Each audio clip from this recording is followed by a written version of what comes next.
Hi, Keep It Crazy family. So this is gonna be a lot different video than what we normally do. And I wasn't actually going to even address this topic, but I felt like as things have played out and even my own kids are asking questions and we've kind of just been, I don't know, our family has a lot of experience when it comes to this kind of thing, and we've all been through a lot, even personally or as a group together as a family. And so I'm not making this video like a gossip video. I'm not here to put judgment on Myka and James Stauffer. It's not our place, and we don't know them personally, and we don't know the background. We just know what our family has been through. You don't ever have to look too far. You don't have to cover up your scars. You're perfect, darling, just the way you are. So before you think to rip yourself apart, open up my heart and you'll find love, love, love, love. So for those of you who are new to our channel, just a little background. So we have 3 biological, 6 adopted, and 2 that we fostered and we consider adopted in our hearts. They're a part of our family, they're basically adopted. So if you count that up, it's basically 8 adopted and 3 biological. And we have adopted them all from foster care. So I can't really speak a lot on international adoption. I've never done it. I don't have any experience when it comes to that part of it. I can just talk about foster care and adoption. So I do have a few people that have asked what's the difference between foster care and adoption and kind of what that is. So real quick story on that. Foster care is basically when the state in Arizona, it's called DCS, gets a report that a child is being abused, neglected, not safe. They go out and investigate the situation, and if they feel that that was true and that the child's safety is in question, they take the child into custody temporarily while either the biological parents pass drug tests, do parenting classes, anger management. There's a bunch of different things depending on the situation, but the plan is always reunification with biological family. A lot of times we fostered over 34 kids. Grandparents will step in and take the children, aunts, uncles. Basically, they want to reunify with family. If that is not possible after several attempts and a lot of time, then they go ahead and sever the parents' rights and the child becomes available for adoption. Once a child is available for adoption, they do offer foster parents the first option to adopt. If the foster parent chooses not to adopt, they then start looking at adoption families that are currently certified. So that's just kind of a background difference between foster care and adoption.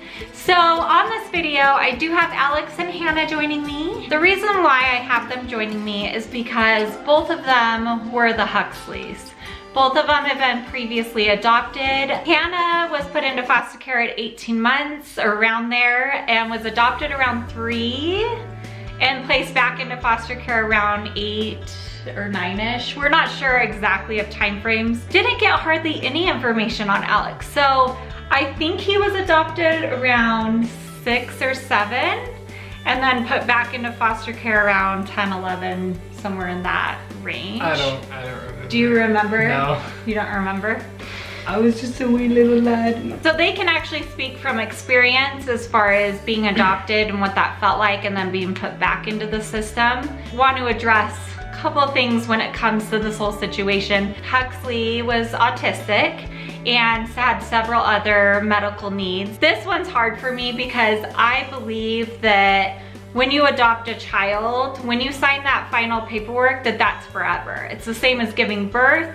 It's the same as if you went a whole 9 months carrying them. Like, they are yours and they are yours forever. And that's always the mindset that I've gone into it with. When I heard some of the statistics about international adoption and how much that this actually happens, it makes me sick to my stomach, and it's really, really sad. The other word that I'm not gonna use is rehoming. I've heard that word a lot lately, and they're not dogs or animals. Like, this is not, you don't rehome. It just, that word disgusts me, so I will not be using that word at all. So I look at a couple different situations. I look at Aurora, and we got her straight from the hospital, and we didn't know that she would have so many medical needs. We didn't know she would have epilepsy and that she would be nonverbal. We didn't know we'd have to do 3 or 4 therapies a week, or that we'd have to spend several days in the hospital at a time. But not once in a million years would I ever think of dissolving our adoption or giving her back. Like, that would never, ever, ever cross my mind. There's been times when I have cried and I've been, why does she have to go through this? What can we do to be better parents? I mean, I've done so much. If you are having a hard time with one of your kids, do the education work. Read books, join groups. Like, there's so many Facebook groups out there that are really, really helpful with this kind of stuff, and just get the education to be able to take care of that child. So I don't know their situation. I don't know if the special needs was necessarily why they gave Huxley to a new home, but if it was, that in my opinion is wrong. That's on the special needs side of it. As far as on the adoption end of it, so let's bring Hannah and Alex into the conversation a little bit more. Alex, since you were a little bit older, we'll start with you. And even then, he wasn't old enough to really understand a lot of what was going on. Are we talking about But the second when you- time we got placed? So the first time you got adoption, prior to my house, or first time you got adopted, did you feel like, oh, this is my forever home? And did you have that connection? Yeah, because at first, like, throughout the whole, like they said, it's the honeymoon stage. Like, throughout the whole, like, foster care and everything was fine. And the funny thing was, I actually had been babysat by them, and they never treated me wrong or anything. So it was all good till then, but then, like, once the papers were in, that's when everything changed. So they were really good to him until they were adopted, and then it was all of a either sudden went that downhill. or it was just me getting older. I don't know. Yeah, one because of I those feel like two. they felt it, I feel like they treated us like really, really well when we were younger, and then as we got older, they started to like not treat us as well. After you got adopted and you started going through abuse and them not treating you correctly, did you still feel like they were your forever home? Like, what was the feelings behind all of that? Yeah, I feel like eventually, like, I kept telling myself it's gonna stop, or like something's gonna change. That's why I like didn't say anything, because I always had hope like it's gonna change, because I didn't know anyone else besides them. So I was like, there's not really anywhere else I could go to like escape. Did you feel the same? Like, Well, like, it was weird because like some days like you would get like abused really, really bad, and then other days like it would be good. So like then you would think like, oh, things they're- are getting better, yeah, and then it and would... then like you'd be like, oh, those are my parents. Like they're obviously doing it for a reason. But then like it started, and then like my sister started telling me that like those things aren't supposed to be going on. No, those aren't. And I think that's part of an abusive relationship cycle, is like some days everything is good and you have that hope that like everything's going to They, continue to be love good. you. Yeah, that they make love you you. feel like they love you and like they're gonna be there for you, and then it's down the next day and things are bad. She and it's actually back to brings up, good. that's a good point. Cause like a lot of the time I thought it was because of me. So it would just like vary on and off. Like one day I figured like, oh, maybe I was just better behaved today than I was like yesterday. Maybe that's why.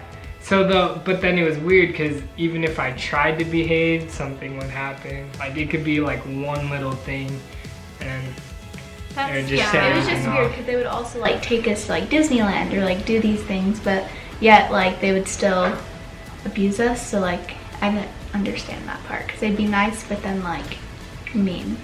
That's sad. So I do want to point out something in their situation. And again, I'm not saying that Myka or James were abusing their kid in any way, but I don't know. I don't know the back end. And I know that in their situation, they were in a home that couldn't handle the behaviors and would, instead of taking responsibility or trying to understand their behaviors and help them with their feelings and what was going on with them, they chose to abuse them.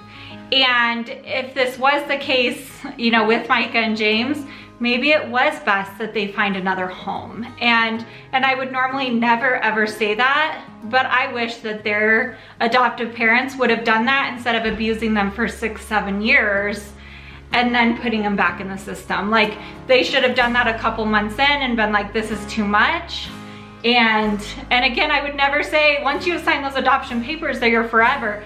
But if you're going to abuse a child, step back from the situation, because that is never okay. And it's never okay to make it feel like it was their fault.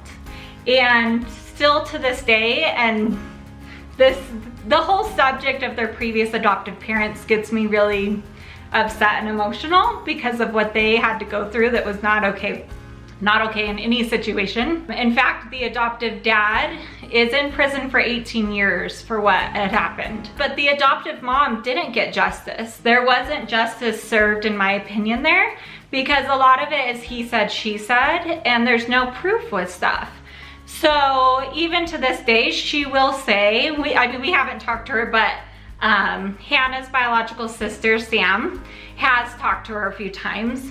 And she says, well, if Alex was a better kid, I wouldn't have lost all my kids.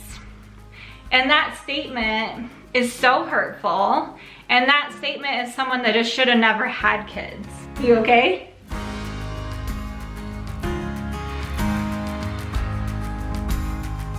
You know that was not your fault right now.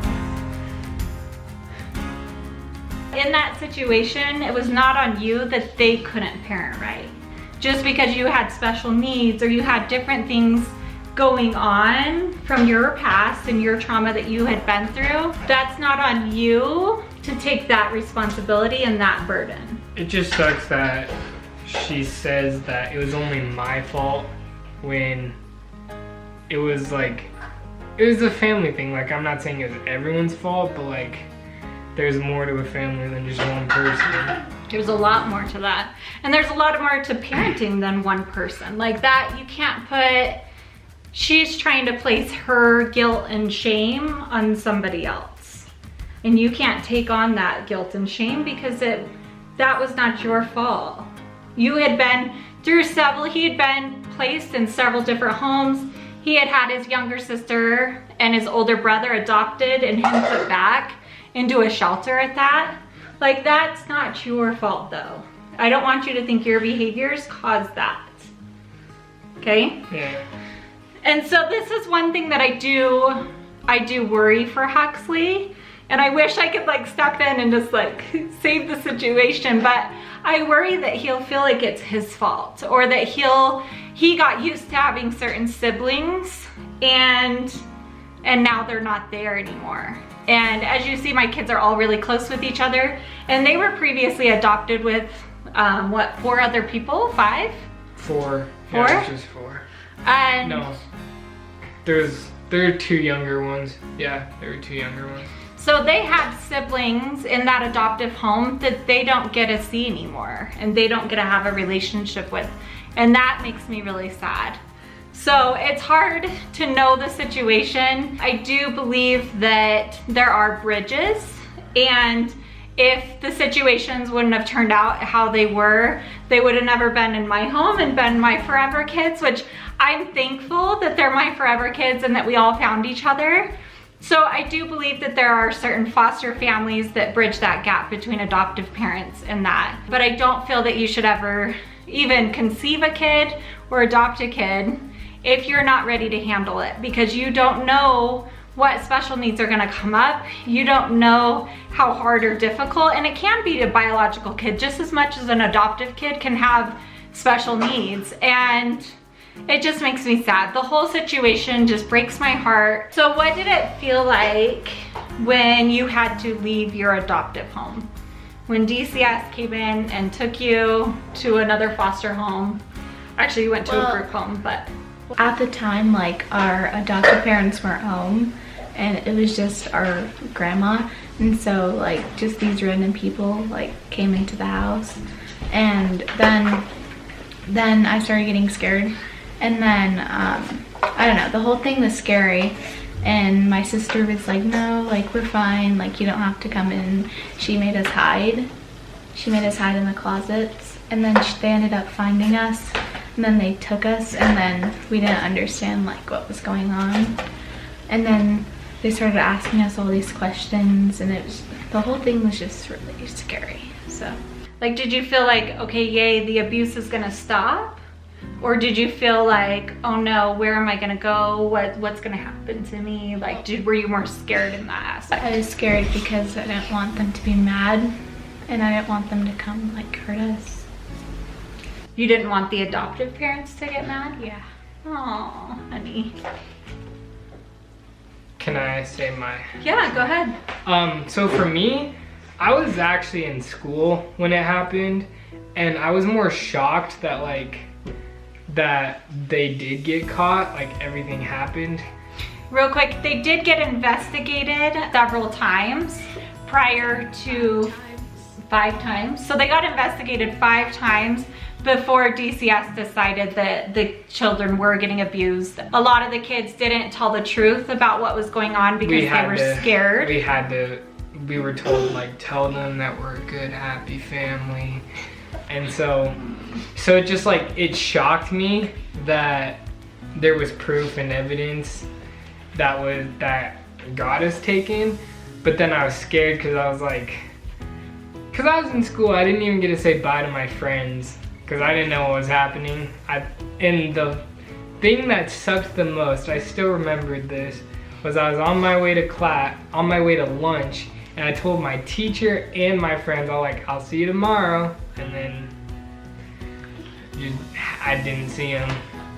So how did you feel in that situation? Like, did you feel relieved, or were you sad or scared? I was scared because I didn't know where I was gonna go because there's places all over, and we actually got like put somewhere far away from where we lived, and so I was more like sad because I was like, I did have friends and I didn't want to leave them, but I was happy to be out of the house.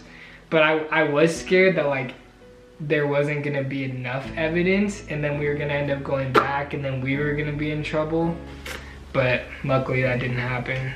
We don't know if there was abuse. We don't know what went on, with Myka and James and Huxley and the whole situation. I did see one picture where they had duct taped like his thumb from sucking it, which made me really sad because in a situation where a kid is being pulled from their country and Aurora loves to talk with me, and their comfort zone, I mean, that is a mechanism to calm yourself, and it can be a coping skill to suck your thumb. So I mean, if that coping skill was being taken away in a wrongful way, the whole situation makes me sad. If you guys have any more questions about this whole situation, we would be happy to answer them. Go ahead and comment down below, and maybe we can do a Q&A or something a little bit more in depth than what we went into in this video. But we really do hope the best for Huxley and just the entire situation. I hope that healing happens and that he finds his forever home, and that he is loved and cherished because he is such a sweet little kid. Every kid deserves to be loved, no matter how, or no matter what special need that they have, or what trauma, PTSD, like no matter what they have in their background, everybody deserves to be loved. So we love you guys so much, and we will see you guys next time. Bye. Bye.